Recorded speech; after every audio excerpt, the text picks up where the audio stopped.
What I try to do in this book, and what I want to talk about, is explain how it is that the United States ended up in this place, and why was it that the United States, born out of an anti-colonial reaction, decided to back France in its colonial war, and then after the French had been defeated, to try to succeed where the French had failed.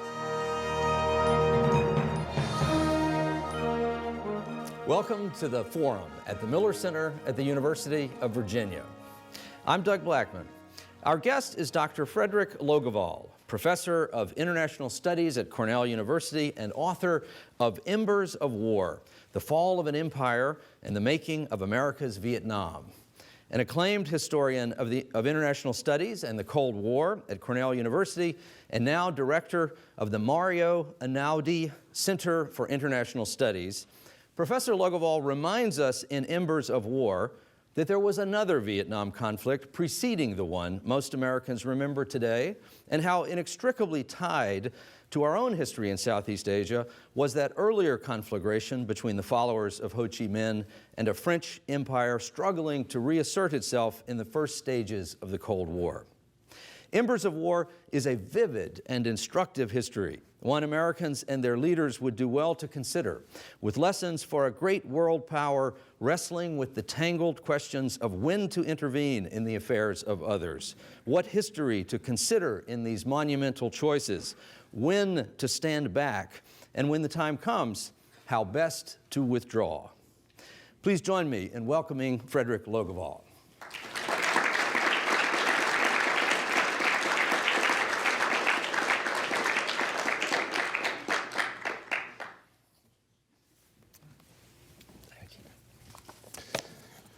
Well, thank you, Doug, and I want to thank all of you for coming, especially in this Ithaca-type day that you're having in Charlottesville. I drove in last night. It was after midnight. I was driving in from Washington, and it was snowing pretty hard. And I thought, will we have 6 people there tomorrow? And it's actually a little bit like I'm coming back to the beginning and being here with you, because in 2000, so 13 years ago, I gave a talk in this room on my first book, which is a book called Choosing War, and it was also about Vietnam. It was focused much more tightly on what I call the long 1964, beginning in the summer of 1963 under John F. Kennedy, and concluding really in the spring of 1965 under Lyndon Johnson, when the United States opted for a massive escalation of American involvement, the so-called Americanization of the war. And I thought at that point that it would be a one-off. This would be my dissertation / first book, and that would be it in terms of Vietnam. I would move on to other subjects. I was going to write a book on Walter Lippmann and the Cold War. And here I am, 13 years later, having written an even longer book on Vietnam. It has that effect on you, I think. Many of us who work on Indochina, who work on the conflict, find that even though we have a large number of books, even though the literature just seems to continue to grow, there is more to be done. And I certainly felt that I wanted to go back, having spent a lot of time, obviously, then on Kennedy and Johnson, on the period 63 to 65. I decided I need to understand better what happened before this period. I knew, of course, from my teaching and from my reading that the French had fought a war before the Americans, and I wanted to understand that war. I knew also that the Americans were heavily involved in that French struggle, and that made me still more interested. And so what I try to do in this book, and what I want to talk about this morning, is explain how it is that the United States ended up in this place, thousands of miles away from this country, a place that many Americans had not heard of when the initial commitment was made, certainly couldn't place on a map. And why was it that the United States, born out of an anti-colonial reaction against Great Britain, decided to back France in its colonial war, and then after the French had been defeated, to try to succeed where the French had failed? That's really, in a way, the question at the heart of this book. It is a full-fledged history, more or less, of the French War, but it's also really trying to understand on a deeper level, if you will, how it is that the United States made this fateful commitment. So it's the story of one Western power's demise in Indochina and the arrival of another. It's the story of a, at least comparatively speaking, poorly equipped revolutionary army and its stunning victory in the face of immense challenges, that being the Viet Minh, needless to say. And it's a story, obviously, that doesn't end with the defeat of the French in the climactic battle at Dien Bien Phu in 1954, because it's in the years after that defeat, and this is the latter part of my book, when the Eisenhower administration makes the very important decision, the decisive decision to try to create, or at least to build up, to help create, I guess we can say, to build up and to sustain a non-communist South Vietnam. One point I want to make before I launch in, which is this. It's not merely as a prelude to America's Vietnam debacle that this earlier period merits our attention. Straddling as it did the 20th century's midpoint, the French Indochina War sat at the intersection of the grand political forces that drove world affairs in the 20th century. And so Indochina's experience, I suggest in the book, Indochina's experience between, say, 1940 with the fall of France, which is where my narrative begins in earnest, between 1940 and 1954-55, Indochina's experience is intimately bound up with the transformative effects of World War II, and I'll talk about the war in a moment, the outbreak and escalation of the Cold War, and perhaps in particular, with the emergence of the United States as the predominant power in Asian and world affairs. And therefore, also the struggle is bound up, is part of the story of European colonialism in its encounter with anti-colonial nationalists, so that in this way, the Franco-Viet Minh War, the war between France and the Viet Minh, was simultaneously an East-West conflict and a North-South struggle, pitting European imperialism in its autumn phase against the two main competitors that gained momentum by mid-century: communist-inspired revolutionary nationalism and US-backed liberal internationalism. So my point here is simply to suggest that we need to think of this, it seems to me, as an important conflict outside of the particular American context, which is in the end of primary interest to us. Now, there are three things that I want to try to do today in my brief remarks. And of course, we're going to leave time for discussion afterward. First, I want to talk about the Second World War and its transformative effects. Second, I want to say a few words about what scholars often refer to as structure and contingency. And I'll explain what I mean by those terms. And if there's time, I want to try to connect the French and the American wars. I'll try to say something at the end about these two Western powers and what they sought to achieve in Indochina. First, let's go back to World War II. Travel with me, if you will. I argue in the book that the war was of profound importance to all that would happen in Indochina. Prior to the outbreak of that war, French colonial authorities in Indochina had ruthlessly put down nationalist agitation. The relative ease with which they did so, with which the French did this, was a sign of the continuing weakness of nationalist opposition within Indochina prior to, say, 1939, 1940. A few thousand French colonial officers could maintain effective control over some 25 million Indochinese. A reality, I would suggest, that casts doubt on the claim by some historians that colonial control was in the interwar period already drastically undermined, not merely in Indochina, but throughout the empire. Now, perhaps the seeds of the empire's ultimate collapse was already planted. Were already planted. Its racist foundation more and more contrary to the spirit of the times. But as the 1930s drew to a close, only the most optimistic Vietnamese revolutionary or pessimistic colonial administrator could believe that France would soon be made to part with this pearl of the Far East, as it was called, this jewel in the imperial crown. But of course, a tidal wave was coming, one that would sweep over Southeast Asia, that would leave behind a new configuration of power, and more than that, leave behind a crucial undermining of the legitimacy and the practicality of the entire colonial enterprise. For, as we all know, France was swiftly overrun in the Battle of France in 1940. Japan took advantage by swooping into Indochina and assuming de facto power. Though the Japanese allowed the French to maintain day-to-day control, everybody understood who had the real power and who would have it throughout the war in 1942, 1943, 1944. And the hollowness of French power was made even more clear in March of 1945, because in March, the Japanese launched a coup that formally abolished French control over Indochina.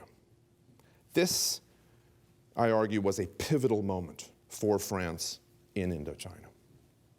Colonial rule had been based on the notion of European cultural and military supremacy. And though France had offered little more than token resistance to Japan in 1940, only now did most Vietnamese fully grasp how superficial was the French basis of power. France, all independent observers could agree, had experienced a severe decline in power, in absolute and relative terms, as indeed had all the European colonial powers. Britain, certainly, but also the Netherlands, Belgium, Portugal, all of them had lost an immense amount of power. And if an Allied victory in most theaters seemed all but certain in March of 1945, and highly likely even in Asia and Africa, for Ho Chi Minh and for other nationalist leaders in Asia and Africa, the continued viability of the colonial empires was anything but assured, committed though Europe's leaders might be to that objective. France, after fighting to liberate itself from Axis tyranny, could not now easily deny that liberty to others in its fold, especially given the high hopes they had invested in the French nation that emerged from their resistance. So what I'm suggesting, ladies and gentlemen, is that the stage was set for a collision of nationalisms. But here's what's interesting. This is one of those eureka moments, those remarkable moments when, as a historian, you're doing the research on your book. It was absolutely fascinating to me in doing that research to see the degree to which, in Paris, these myriad problems with the colonial effort were ignored, or at least unacknowledged by politicians who found it irresistible to believe that France's 5-year nightmare was over, that things could go back and be more or less as they had been before. So what we see is that time and again, in the spring and summer of 1945, Charles de Gaulle, leader of the Provisional French government, and others, but de Gaulle in particular said this. He spoke of the cohesion, of the unbreakable bond between metropolitan France and its overseas territories. Like so many French men and French women, Charles de Gaulle failed to grasp that colonial peoples might consider liberation from foreign rule as important as he did. For these French men and women, it was self-evident in 1945 that the colonies were essential to the pressing task that lay ahead, restoring France to its central place on the world stage. Jean-Paul Sartre put the matter more simply, and I can't resist quoting him. He said, this is in the spring, Sartre wrote this, "In the space of 5 years, we have acquired a formidable inferiority complex, and a vigorous defense of the empire would be necessary to overcome it." Now, there are other reasons, too, for the French determination to come back to Vietnam. There were economic imperatives, for example. The Michelin Tire Company was one that was anxious to go back and reclaim Indochina. I do think that the most important, if you had to do a causal hierarchy, the most important motive was this desire to reclaim French prestige, to show again that France was one of the great powers.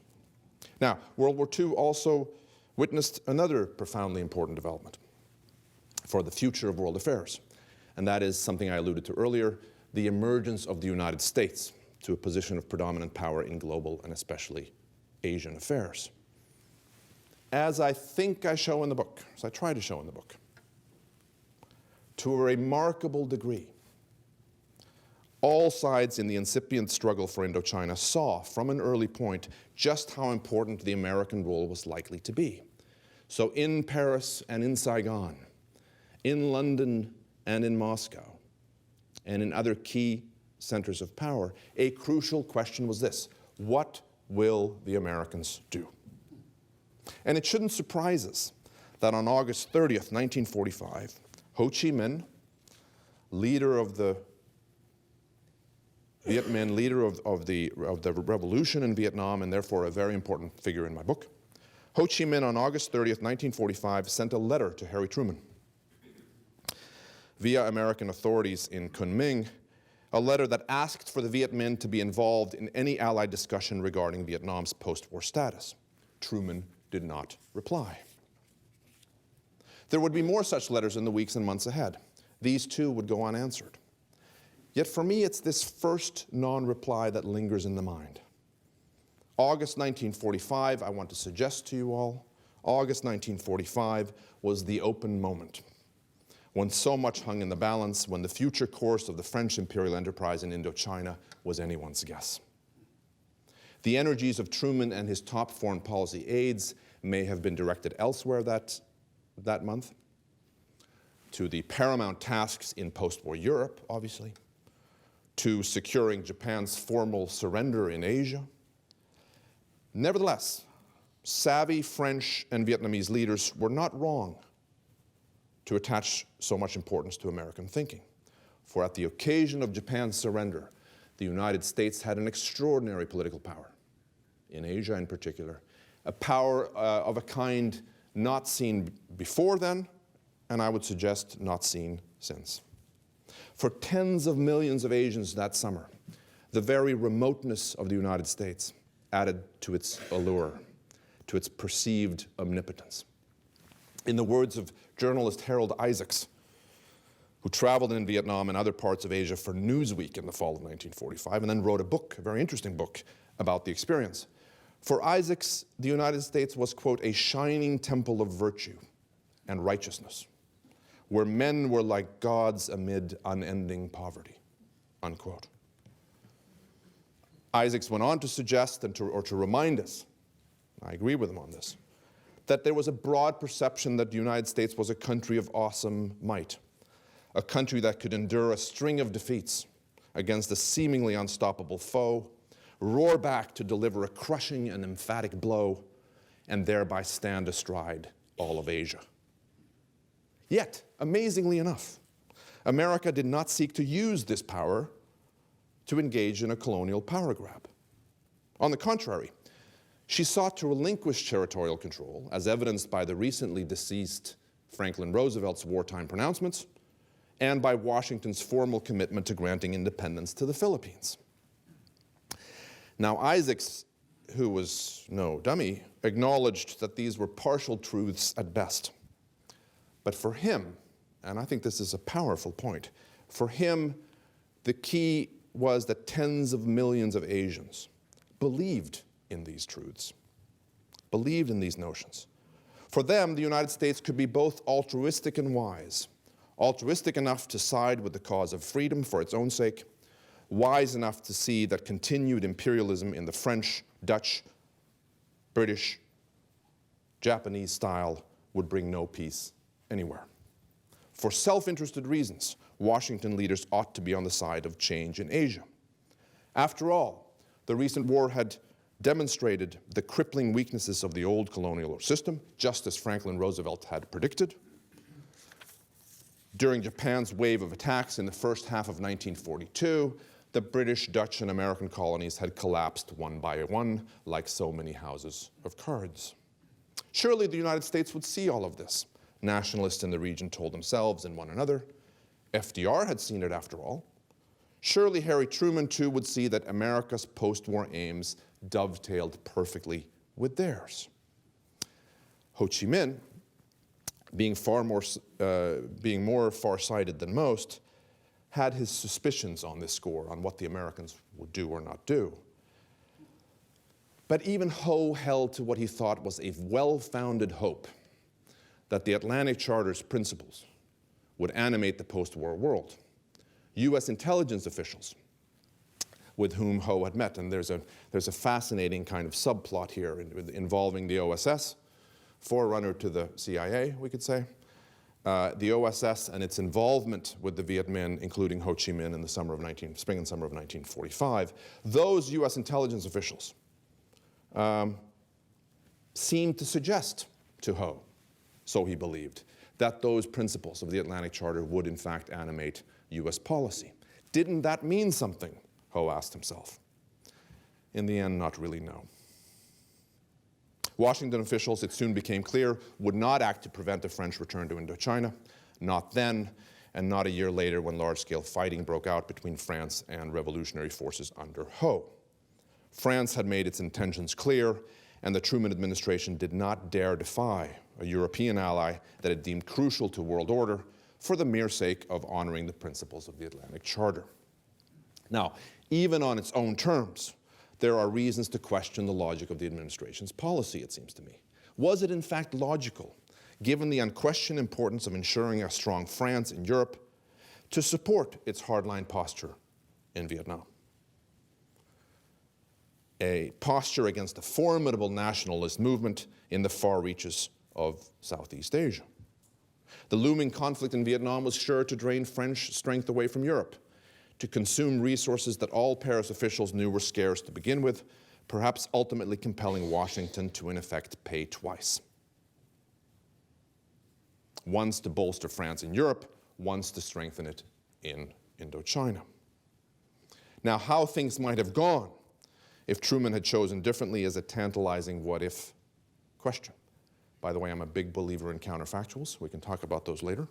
So-called counterfactuals, what-if questions.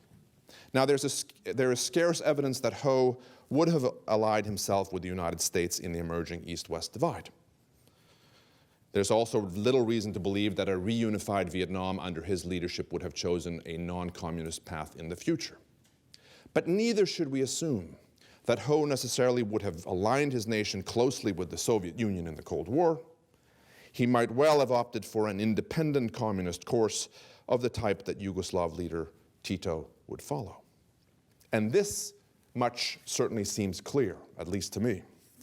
A decision by the Truman administration to support Vietnamese independence in the late summer and fall of 1945 would have gone a long way toward averting the mass bloodshed and destruction that was to follow. And what's key about this, by the way, from a historian's perspective, it's that there were people saying this at the time. This is not just 20/20 hindsight speaking. We know that there were people warning of this predicament should it occur. Brings me to the second thing that I want to talk about very briefly today, and that is contingency and structure. What I mean is, to what extent is this a story about human agency, about individual actors choosing among options viable in the context of the time, and to what extent is it really about deeper forces, structural forces, subterranean forces? In retrospect, given the broader historical context, there is an air of inevitability about the flow of events in this story, as there is about a great river. A prostrate France, having been overrun by Nazi Germany in a mere 6 weeks in 1940, and further humiliated in meekly seeking Indochina to the advancing Japanese, sought after 1945 to reestablish colonial control at a time when the whole edifice of the European imperial system was crumbling. How could France possibly hope to succeed? Add to this the ruthless discipline, tenacity, and fighting skill of the Viet Minh, and the comparative weakness of non-communist Vietnamese nationalists, who, by the way, are an important part of this story. Add that in, and it becomes seemingly all but impossible to imagine a different result than the one that occurred. Yet I want to submit to you this morning that the story of the French Indochina War and its aftermath is a contingent one to a large degree, full of alternative political choices, major and minor, considered and taken, reconsidered and changed in Paris, in Saigon, in Washington and Beijing, and in the Viet Minh's headquarters in the jungles of Tonkin, Tonkin being northern Vietnam. It's a reminder to us that to the decision makers of the past, the future was merely a set of possibilities. If the decolonization of Indochina was bound to occur, the process could have played out in a variety of ways, as the experience of European colonies in other parts of South and Southeast Asia shows. Moreover, difficult though it may be to remember now, in the early going, the odds were against the Viet Minh. They were weak and vulnerable in military and diplomatic terms, a reality not lost on Ho Chi Minh, who was a political pragmatist, I argue, a man who labored diligently and in vain both to head off war with France and to get official US backing for his cause. Ho knew that he would not get much support from Stalin, for example. Stalin was preoccupied with European concerns, and in any event deemed the Vietnamese leader far too independent-minded to be trusted. Even the French Communist Party, anxious to appear patriotic and moderate before the metropolitan electorate, even the French Communist Party repeatedly refused Ho's pleas for support, and indeed connived in the venture of reconquest. So my point is that the Viet Minh fought for a long time alone, largely isolated in non-Asian and world opinion. The French had a massive superiority in weapons and could take and hold any area they really wanted. Even after Chinese aid started to flow in significant amounts after 1950 to the Viet Minh across the frontier, the outlook remained uncertain for the Viet Minh, because France could now claim a still more powerful patron of its own in the form of the United States. Politically as well, and I won't talk about this much here, but we could discuss it later if anybody's interested. Politically as well, for all of his broad support and charismatic appeal, Ho Chi Minh faced domestic challenges to his authority. And it's an important part of the story, the degree to which the French tried to find somebody to be the anti-Ho Chi Minh, somebody that they could work with in Indochina, but who would be still willing to have Indochina remain part of France. That's part of the important challenge that the French give themselves. And they fail. Now my suggestion here that this is in significant part a contingent story is not to say that these unrealized alternatives were ever close to being reality. To argue for contingency and the inherent plausibility of alternative outcomes is not to say that all were equally probable. This is the advantage that hindsight affords. Though many senior French officials understood that in Vietnamese nationalism they faced a very potent entity, they could never bring themselves to grant the concessions necessary to have a hope of mollifying this force. An independent Vietnamese nation-state, wholly or even mostly free of French colonial control, remained outside their imaginations. They could never make the mental leap required. American officials who pressed French leaders hard to grant full independence and continue the war. That was the twin American argument. Give them independence and continue the war. French officials could never American officials could never comprehend the basic problem. Why should France fight a dangerous, bloody, and inconclusive war that would end in the abandonment of French interests in Asia? The French said, why would we do this? So for the French, we make a mistake if we overplay the idea that Paris leaders might have easily gone a different way, might easily have chosen differently. And I would say, by the way, the same thing is true of the Americans. From the beginning, from before the shooting started, there were skeptics on the American side. During World War II, Franklin Roosevelt was their champion. And it's not fanciful to believe that had he lived beyond 1945, see if you agree with this later, had he lived beyond 1945, FDR would have tried to keep France from forcibly reclaiming control of Indochina, might well have succeeded, and thereby would have changed the flow of history. But of course, Roosevelt did not live. Roosevelt died in 1945. And soon thereafter, patterns of thought were laid down that would drive US policy for the next 20 years. American leaders in this era always had real choices about which way to go in the anti-Ho Chi Minh struggle, choices evident not only in retrospect but also at the time, yet the policy always moved in the direction of deeper US involvement. Successive administrations could have shifted course, but they never did. I haven't talked much about Eisenhower today, and we can discuss him if you're interested in the Q&A. But I believe, unlike some historians, that Eisenhower was a hawk on Vietnam.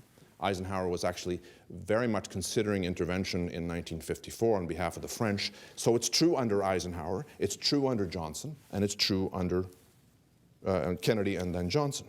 So hence the danger of too much emphasis on contingency. It can cause us to lose sight of the continuities that permeate the entire American enterprise in Vietnam. And hence the vital importance, if we are to understand the US war, of reckoning seriously with what came before. Now, as I conclude, I mentioned to you that I see important similarities between the French and American wars. To an extraordinary degree, Americans followed the path trod before them by the French. To study these wars in succession is to, I think, experience feelings of déjà vu, especially if you know something about the American war when you begin reading. To a degree that I didn't anticipate when I started, and to a degree that I don't think is adequately reflected in the existing literature. So that the soldierly complaints about the difficulty of telling friend from foe, and about the poor fighting spirit among our, as compared to their, indigenous troops. The gripes by commanders about timorous and meddling politicians back home. The solemn warnings against disengagement, as this would dishonor the soldiers who had already fallen, what social psychologists would later call the sunk cost fallacy. The stubborn insistence that premature negotiations should be avoided. All of these refrains, ubiquitous in 1966 and 1967 in the United States, could be heard in France in 1948 and 49. The same was true of the tactical and strategic innovations US planners offered up. Most of these, including the concept of counterinsurgency, as the Americans would call it, had been tried also under the French. And always, always there were the promises of imminent success, of corners about to be turned. So that when US Commanding General William Westmoreland in late 1967 exulted that we have reached an important point when the end begins to come into view. That's Westmoreland, late 67. He was repeating a prediction made by French commander Henri Navarre in very similar language, a decade and a half earlier in May of 1953. Civilian leaders, meanwhile, boxed themselves in Paris as much as in Washington, with their constant public affirmation of the conflict's importance and the certainty of ultimate success. To order a halt and a reverse course would be to call into question their own and their country's judgment and to threaten their careers. Don't underestimate the importance of careerism in this story. Threaten their careers and their reputations. Far better in the short term to forge ahead and hope for the best, to ignore the warning signs and the contrary intelligence and diplomatic reports. So what we have with each passing year after 1949 is a situation in which for senior French officials, the struggle becomes less about Indochina, less about grand geopolitical concerns, and more about domestic political strategizing, more about satiating powerful interest groups at home, more about keeping their own jobs.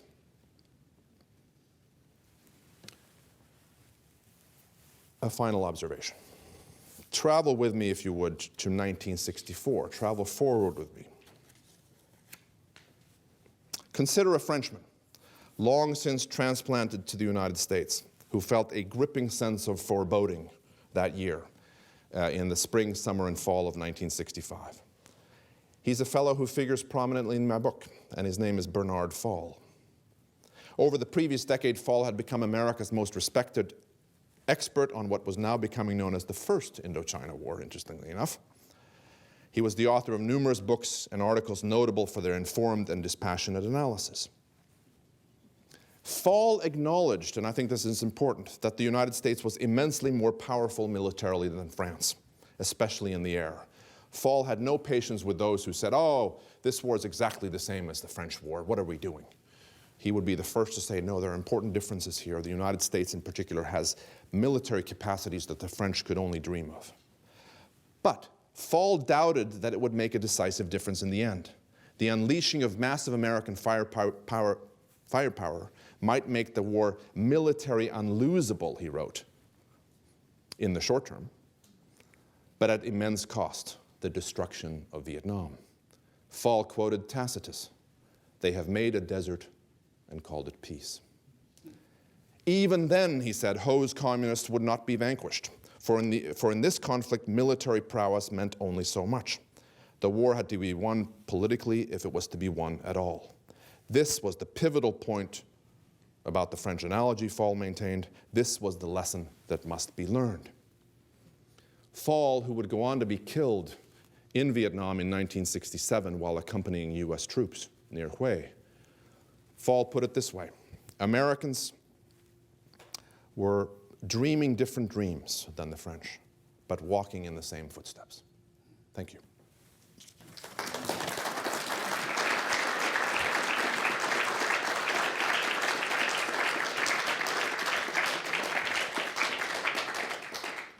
Thank you very much. You describe your sense of déjà vu as you studied the American experience in the late 1960s as compared to the French in the 1950s. I couldn't help but have a sense of déjà vu to the current American experience as we approach the 10th anniversary of the Iraq invasion. You say you like counterfactual narratives, but I'm sure that looking into the absolute future perhaps is not in the repertoire of every historian. But you must see parallels and lessons which perhaps could have or should have been drawn from those experiences for American leaders today. Well, the cop-out answer is that I am a historian, and we don't make predictions. But what we do, and I think this goes to your question, what we do, I think, or we should do, is consider what we call contemporary history. I do think that both in our classes, but even as working and writing historians, we should write about the recent past. So I have thought about this, and I think there are important lessons, and I think one would potentially think about both Iraq and Afghanistan, and some of them I think would apply to both struggles. But maybe I'll focus here on Afghanistan since it's a little more, shall we say, pressing to us now. And I do think that what I see as a particularly salient similarity between the two struggles is in the realm of the political. So that if we think about South Vietnam in the late 1960s, for example, or we could say this about the French period earlier, but let's take Vietnam in the late 60s and Afghanistan today. We have a situation in which the United States is supporting a government that is struggling to win broad-based popular support among its people, that is plagued, in the Vietnam case in the late 60s and Kabul today, plagued by factional disputes, by corruption, and again by an inability to get broad support from the people.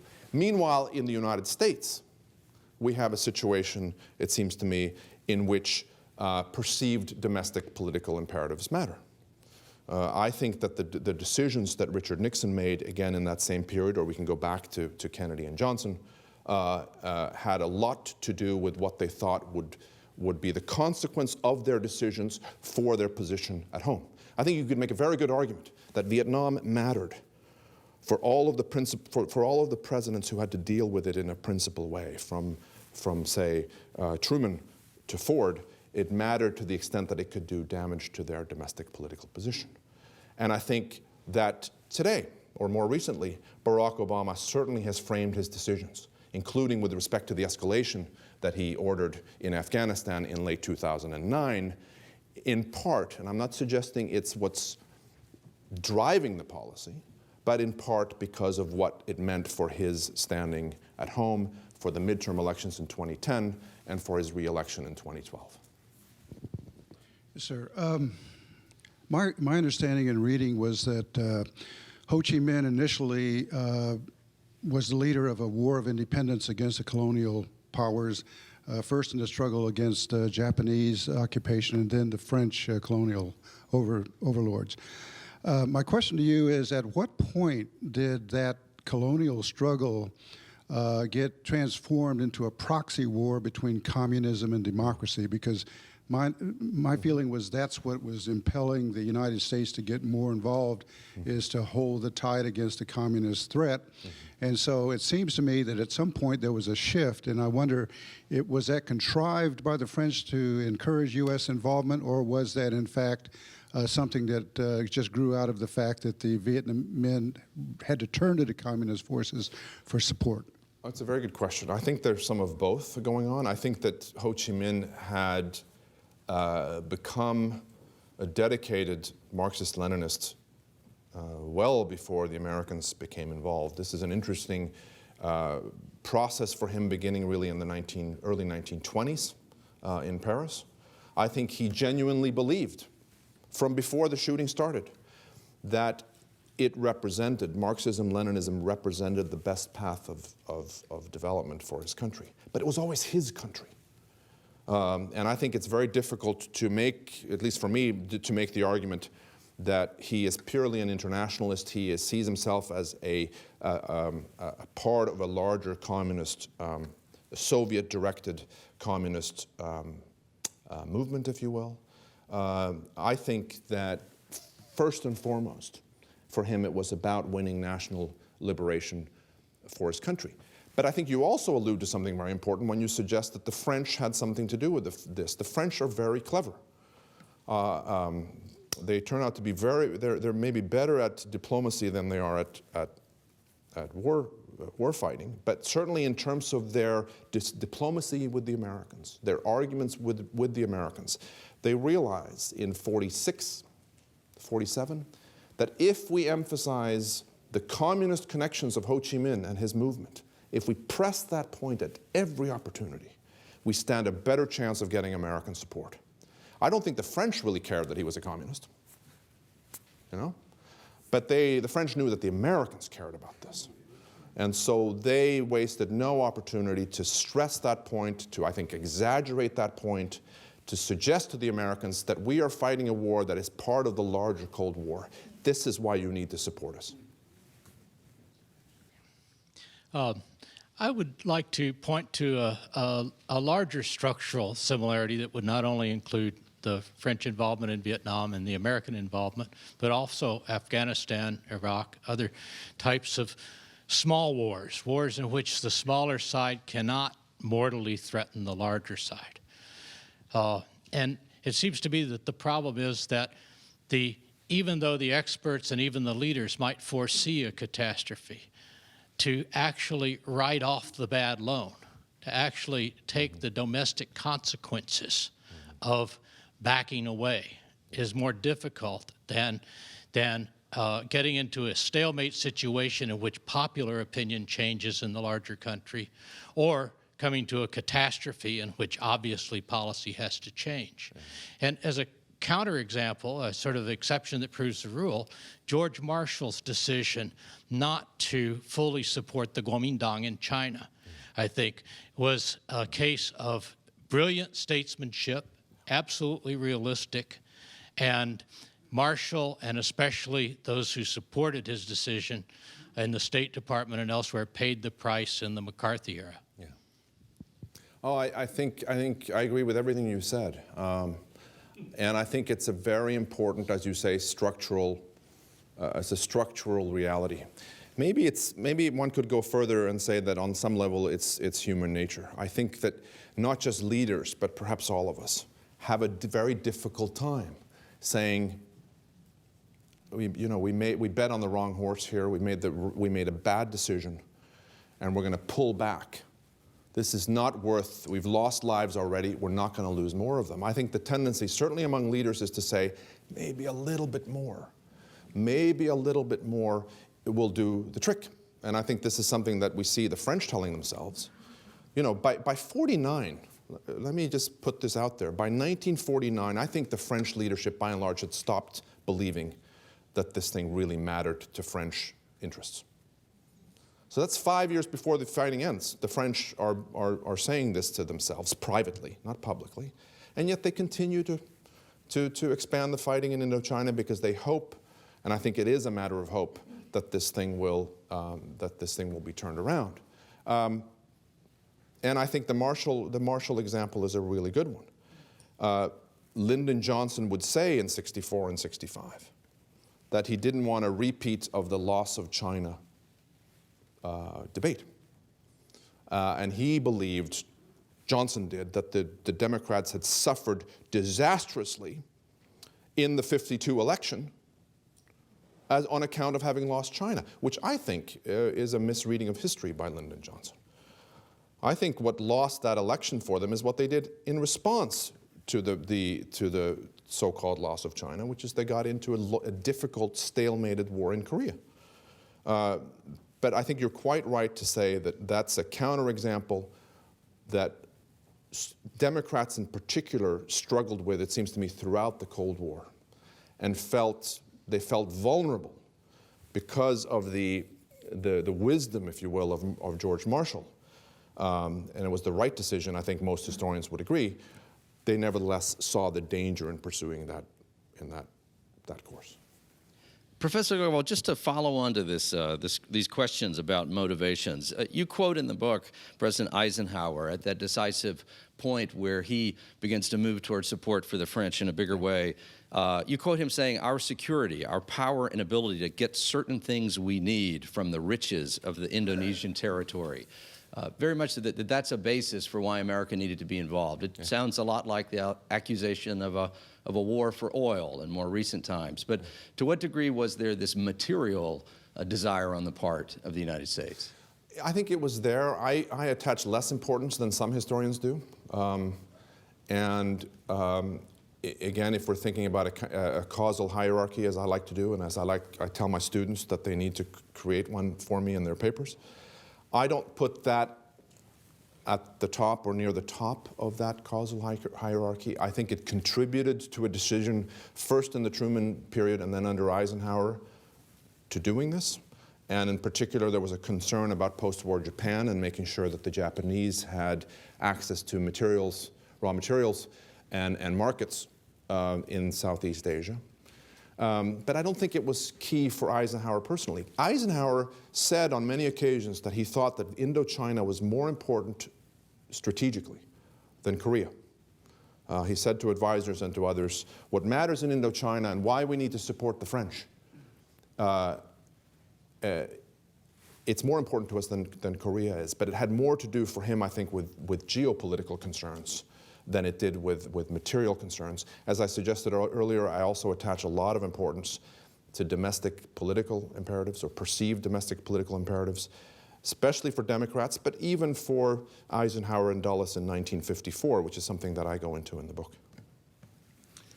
During the initial part of your talk today, you mentioned quite a bit about August of 1945 and Harry Truman. Yeah.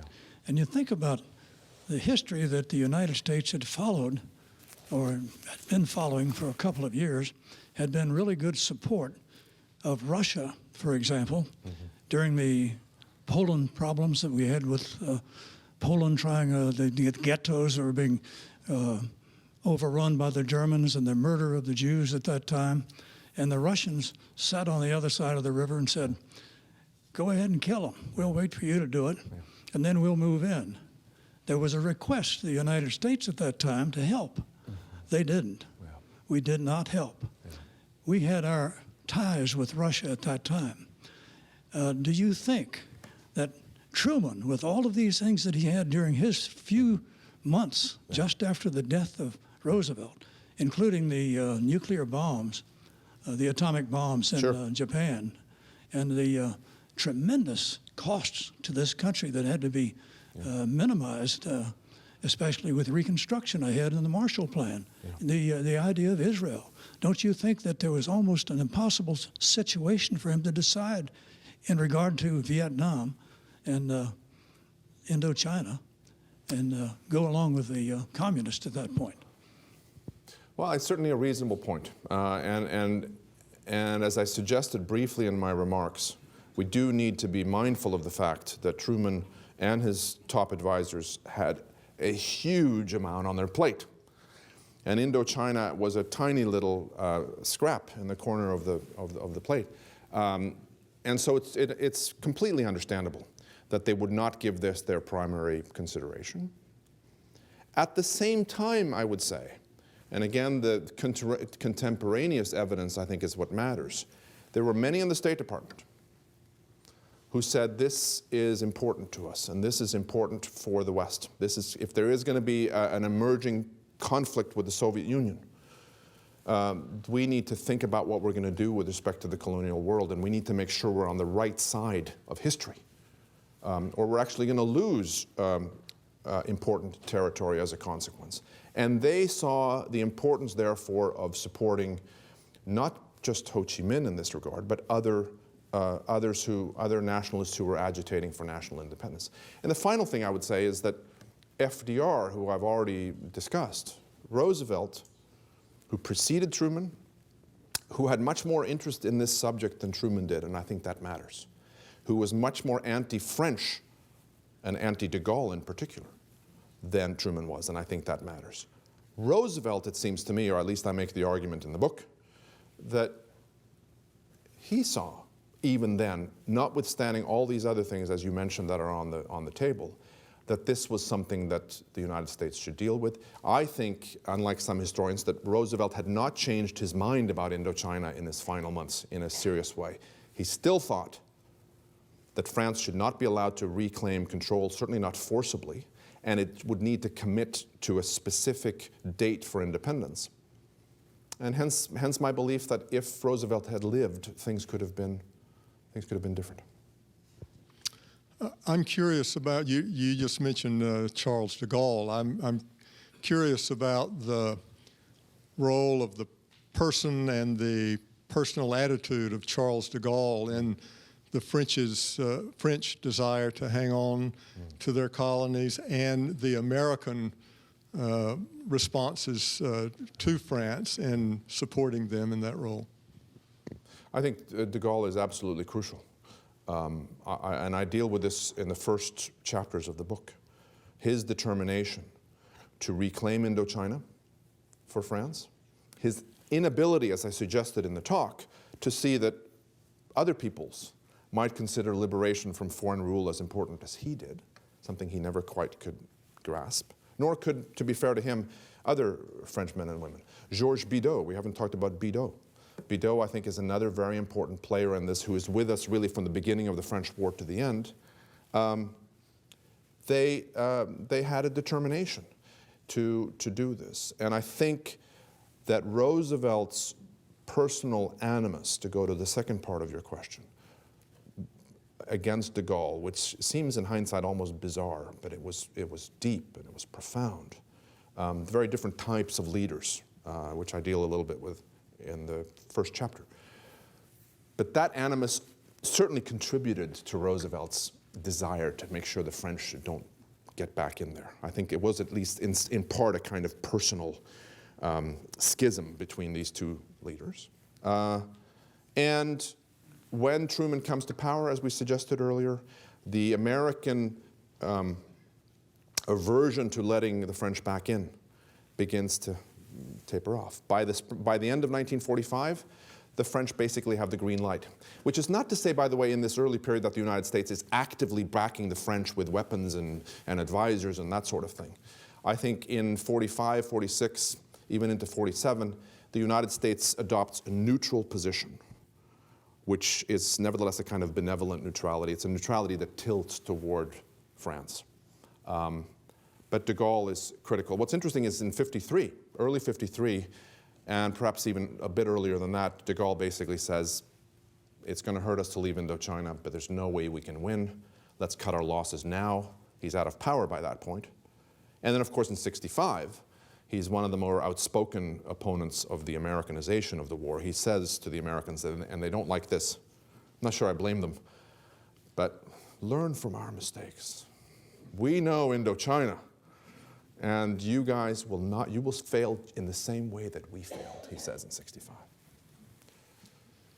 Fascinating overstanding of this whole period of history, which I've lived through from visiting Japan, China, and Korea before this happened.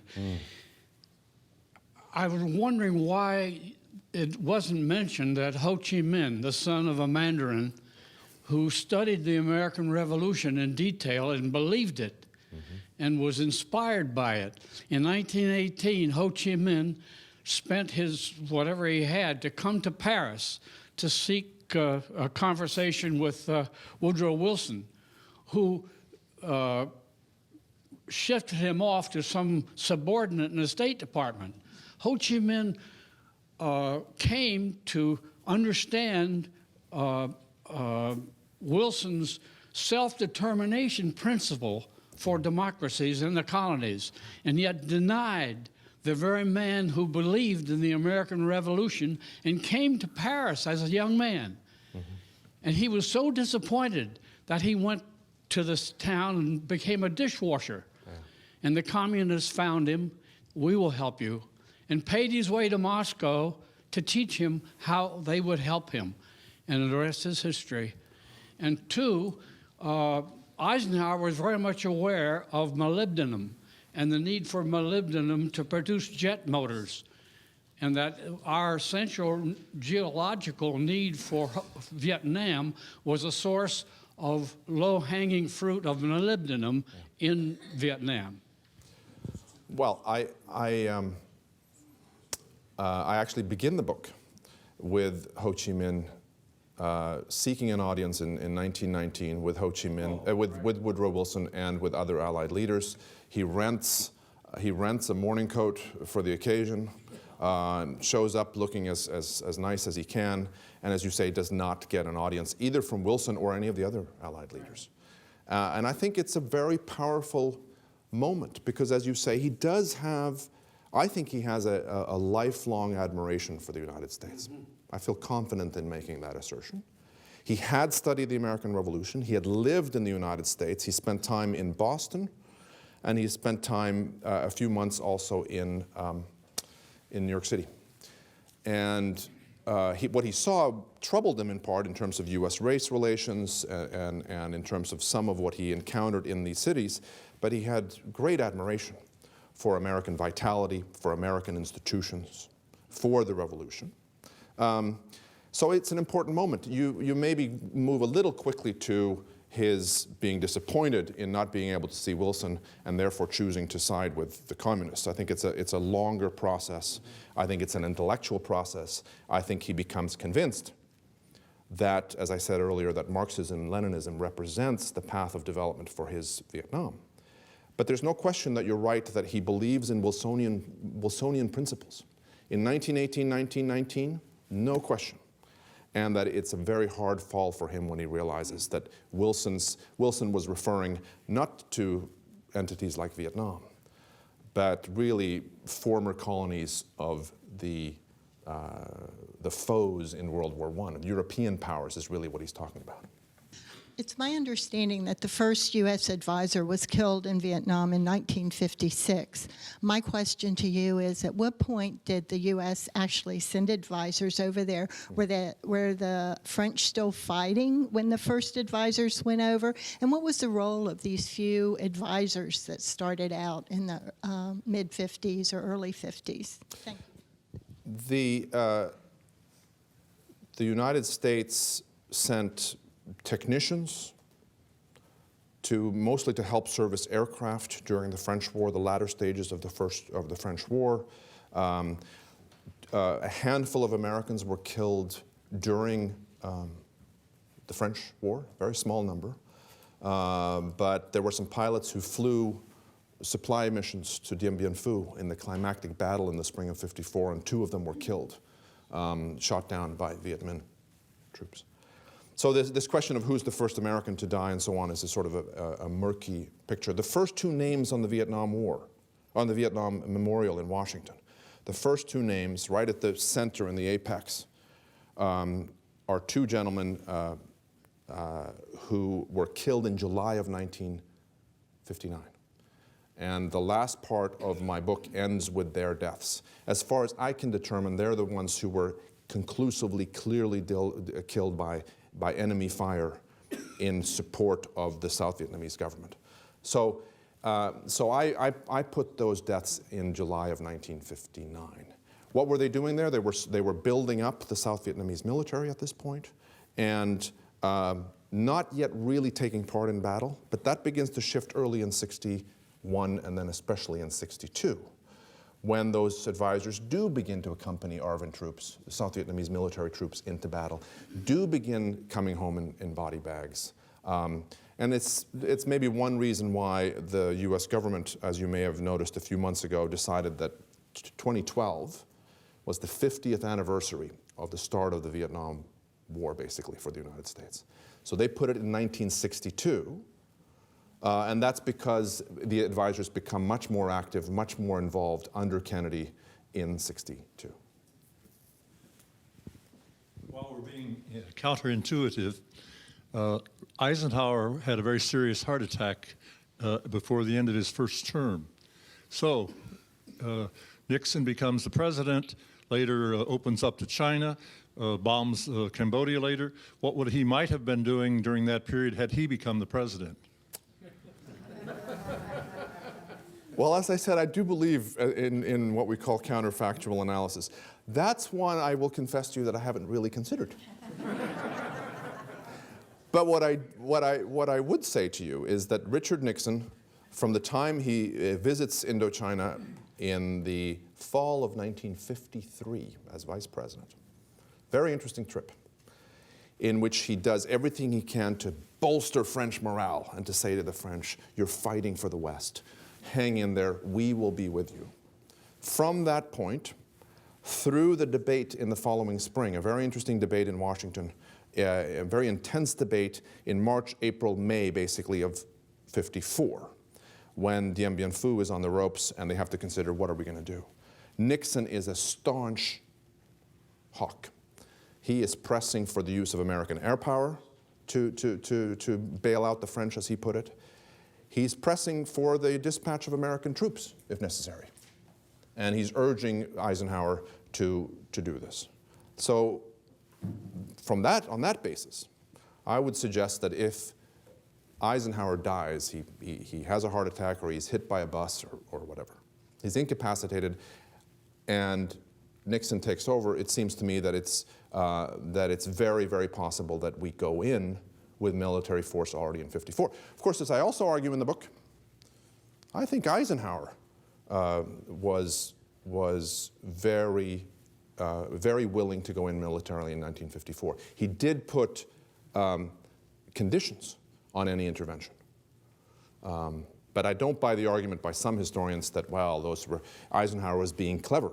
He put in conditions that he knew would never be met because he had no intention of ever going into Indochina. I don't think the evidence supports this view at all. I think that Eisenhower worked very hard to bring the British in particular on board because Congress had said, we won't support this, Mr. President, unless you have Britain involved. And I think Eisenhower worked hard to get it. I think he thought the strategic stakes in Indochina were crucial. And I think it's very possible not only President Nixon in '54, but even President Eisenhower, the president we had, would have gone in a decade before Lyndon Johnson goes in earnest.